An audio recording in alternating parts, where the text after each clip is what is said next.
সাপ্তাহিক পার্বত্য কণ্ঠের মুখোমুখি জেলা জামাত আমির আব্দুল আলীম।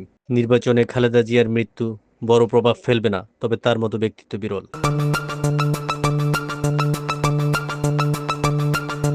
আসন্ন ত্রয়োদশ জাতীয় সংসদ নির্বাচনে মনোনয়নপত্র যাচাই বাছাইয়ের কাজ গতকাল ১ জানুয়ারি সকাল ১১টায় জেলা প্রশাসনের সম্মেলন কক্ষে অনুষ্ঠিত হয়। ২৯৯ রাঙামাটি আসনে মনোনয়ন যাচাই বাছাইয়ের দিনে ৮ জন প্রার্থী থেকে শেষ পর্যন্ত বাংলাদেশ জামাতে ইসলামী সহ ৭ জন প্রার্থীর মনোনয়ন বৈধতা পেয়েছে। ডিসি অফিস এলাকায় সমসাময়িক বিভিন্ন বিষয় নিয়ে সাপ্তাহিক পার্বত্য কণ্ঠের মুখোমুখি হন বাংলাদেশ জামাত ইসলামী রাঙামাটি জেলা আমির আব্দুল আলীম। এ সময় তার সাথে উপস্থিত ছিলেন জেলা সেক্রেটারি মোহাম্মদ মনসুরুল হক। আপনাকে ইংরেজি নববর্ষের শুভেচ্ছা। সেই সাথে আজ আপনাদের মনোনয়নপত্র বাছাইয়ের দিন ছিল। ইতিমধ্যে বাংলাদেশের রাজনীতিতে একটা বড় পরিবর্তন ঘটেছে। সকলের প্রিয় আপসীর নেত্রী বেগম খালেদা জিয়ার মৃত্যু হয়েছে। তো এটা কি আগামী নির্বাচনে কোনো প্রভাব ফেলবে কিনা, এবং সেই সাথে নববর্ষ নিয়ে আপনার কোনো বক্তব্য থাকলে শেয়ার করেন, আর তার সাথে হলো আপনাদের এই মনোনয়নের ব্যাপারে যদি কোনো মতামত থাকে। বিসমিল্লাহির রহমানির রহিম। বাংলাদেশ জামাত ইসলামীর পক্ষ থেকে রাঙ্গামাটি পার্বত্য জেলার সর্বসাধারণের প্রতি আমার নববর্ষের শুভেচ্ছা। পাশাপাশি একটি বছর আমরা অতিবাহিত করে এসেছি। ২০২৫ সাল আমাদের কাছ থেকে বিদায় নিয়েছে। সর্বশেষ দিনে আমাদের কাছ থেকে বিদায় নিয়েছেন বাংলাদেশের ৩ বারের প্রধানমন্ত্রী, বিএনপির সভানেত্রী, চেয়ারপারসন বেগম খালেদা জিয়া। তিনি আমাদের কাছ থেকে বিদায় নিয়েছেন।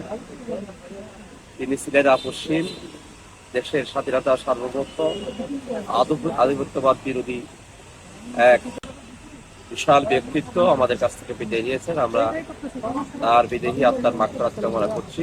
আজকে আমরা ত্রয়োদশ জাতীয় সংসদ নির্বাচনে রাঙ্গামাটি পার্বত্য জেলার ২৯৯ আসনে সংসদ সদস্য প্রার্থীদের মনোনয়নপত্র যাচাই বাছাইয়ের দিন ছিল।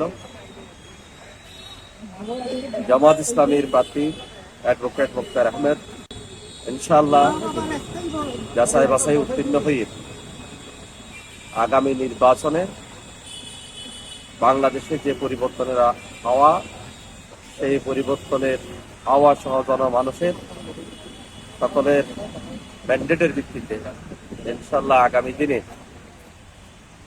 রাঙ্গামাটি থেকে জাতীয় সংসদে প্রতিনিধিত্ব করতে পারবেন এই আশায় ব্যক্ত করছি। এই জন্য রাঙ্গামাটি পার্বত্য জেলার ৫,০৯,০০০ ভোটারদের প্রতি আমরা অ্যাডভোকেট মুখতার আহমদ অর্থাৎ দাঁড়িপাল্লার পক্ষে রায় দেওয়ার জন্য আমাদের পক্ষ থেকে বিনীত অনুরোধ জানাচ্ছি।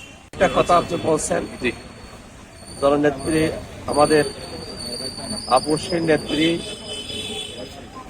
বেগম খালেদা জিয়া, ওনার মৃত্যুর পর বাংলাদেশের নির্বাচনে কোনো প্রভাব পড়বে কিনা।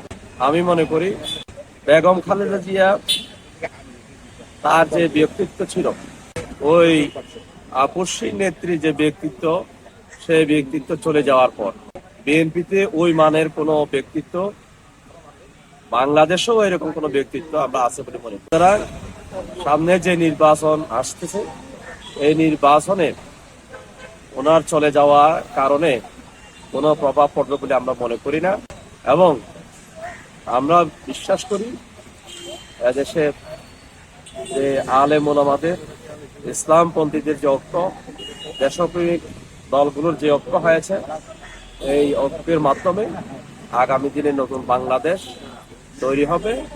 যে বাংলাদেশের স্পৃহা হচ্ছে, চেতনা হচ্ছে ২০২৪ সালে ছাত্র জনতার রক্তের বিনিময়ে যে বিপ্লব সাধিত হয়েছে, যে অভ্যুত্থান সাধিত হয়েছে, ওই অভ্যুত্থানের আলোকে আগামী দিনের সংস্কারের ভিত্তিতে একটি নতুন বাংলাদেশ গড়ে উঠবে বলে আমরা বিশ্বাস করি। এই জন্য বাংলাদেশের ১৮ কোটি জনগণ আগামী ১২ই ফেব্রুয়ারি নির্বাচনের জন্য অপেক্ষা করছে। আমরা সেই নতুন বাংলাদেশের অপেক্ষায়, সেই নতুন বাংলাদেশ গড়ার জন্য সকলকে এগিয়ে আসার জন্য আহ্বান জানিয়ে আবারও রাঙ্গামাটি পার্বত্য জেলার সর্বসাধারণকে ইংরেজি নববর্ষের শুভেচ্ছা জানিয়ে আমার কথা শেষ করছি। সবাইকে ধন্যবাদ। সব মিলিয়ে আগামী নির্বাচনে খালেদা জিয়ার মৃত্যু কোনো প্রভাব না ফেললেও তার মতো আপসহীন ব্যক্তিত্ব শুধু বিএনপি নয়, পুরো বাংলাদেশে আছে কিনা সন্দেহ বলে তিনি মন্তব্য করেন। আশিকুর রেহান ভূঁইয়া, সম্পাদক, সাপ্তাহিক পার্বত্য কণ্ঠ।